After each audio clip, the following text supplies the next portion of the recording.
former Culture Secretary, now Conservative Chair Oliver Dowden, in a speech to the influential Conservative American think tank, the Heritage Foundation, said the West should not be obsessing over pronouns or seeking to decolonise mathematics. In a speech honouring denouncing painful woke psychodrama, that was his words, not mine, Mr Dowden said woke ideology was a dangerous form of decadence at a time when our attention should be focused on external foes. Rogue states, he said, are seeking to challenge the international order, and at a precise point when our resolve ought to be strongest, a pernicious new ideology is sweeping our societies. The speech was praised by many as a refreshing intervention by a leading politician on the damaging effects of so-called woke politics, whereas it was denounced as vacuous by the former Labour Shadow Culture Secretary Chris Bryant, and former Conservative Minister David Gauke argued the threat of right-wing populism was bigger than the threat of woke politics. So, is Oliver Dowden right? And should politicians really be getting involved in the culture war? Well, let's get more on this with Emily Barley, a group leader of Rotherham Council Conservative Group, and columnist at Mail Plus, Charlie Peters. First, I'll start with you, Charlie. Do you really think politicians should be getting involved in the culture war? And do you think Oliver Dowden was right to denounce what he describes as woke psychodrama? Absolutely right, and long overdue, because as we all know, or at least we should, culture is downstream of politics. If you fail to win these political fights, then you resign yourself to defeat in the culture war before you even start with it. In so many areas that Conservatives find themselves losing, they are in fact failing to even fight at the first step, which is of course legalistic, political and structural. Much of the infrastructure of British politics is set up to support the left. And if politicians don't get involved in fighting these things, then of course the culture, the discussion and the media buzz will go away from them. And Emily, you're part of the Conservative Party. I mean, some would say that it's a bit strange that he's making this speech. The Tories have been in power for over a decade. If they wanted to stop what he is describing as a kind of dangerous form of decadence, then they would have done something over the last 10 years, surely not? I mean, that kind of assumes that the government is all-powerful, and we know that's not the case in this country. We've got a very large public sector and various other organisations, independent media, all the rest of it, that means, culture and society is not controlled by the government, as it shouldn't be. That's absolutely right.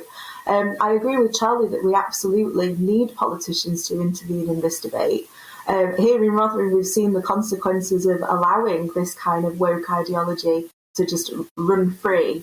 We had the authorities in this area turned a blind eye and felt really unable to call out what was happening in Rotherham in terms of child sexual exploitation and, girls being groomed and trafficked and raped, and all kinds of horrendous things were happening in Rotherham because, in part, the authorities were afraid of being accused of being racist. So we need to be really, really careful that we don't allow this kind of thinking to dominate the debate and society. And Charlie, I mean, some of the critics of Oliver Dowden have said that it's vacuous because actually the real threat right now when it comes to cultural and political questions is right-wing populism. I mean, some people might not agree with that, but what do you make of that argument, that actually if you look at it in the grand scheme of things in relation to lots of other threats, focusing on what he says, pronouns and decolonising maths, is not really the bread and butter meat issues that we need to be focusing on right now? Well, I wish that right-wing populism was dominating the culture war, because that's the side I'm fighting for, and we certainly aren't. We are on the losing side enormously. I mean, in the last few years, if we think about the race debate and the gender debate that's taken over, are right-wing populists winning these fights? Absolutely not, especially on the question of race. And now Conservatives argue relentlessly against equality and diversity mandates, and they try and win these arguments in the battle of ideas, and they seem to think that the route to victory in the culture war is discussion. But actually, they do nothing about the legalistic, political and structural systems that allow these sorts of things to flourish. No one in the Conservative Party that complains about equality and diversity also argues that we need to abolish the Equality Act of 2010. Even though this law props up so much of the diversity thinking that we see flourishing in the public sector. Even last week, the government lost in courts with the Runnymede Trust over its failure to do the right thing on the public sector equality duty, right? And now everyone said, oh, this is an embarrassment that we lost this fight. But no one wants to make the case that perhaps this equality duty shouldn't exist in the first place. When you have all of these left-wing structures set up to hamper you before you even start the fight, it's no surprise that you lose in the culture war.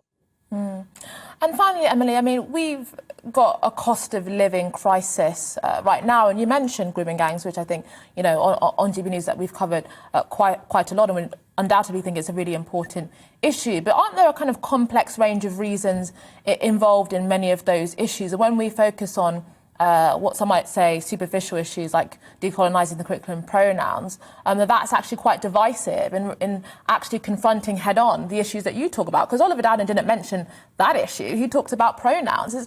Is in some way this giving them a way out of avoiding the real hardcore questions that we are seeing in many issues across the country?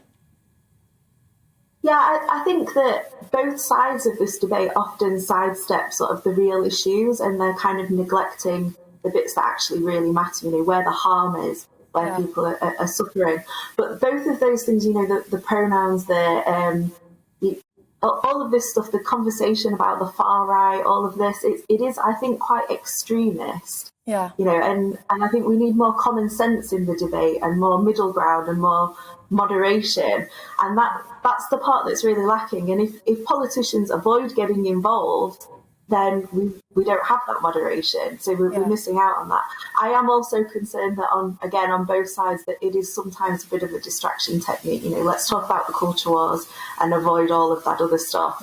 So there's a fine balance to strike, I think, but we're not quite getting it right for sure at the moment.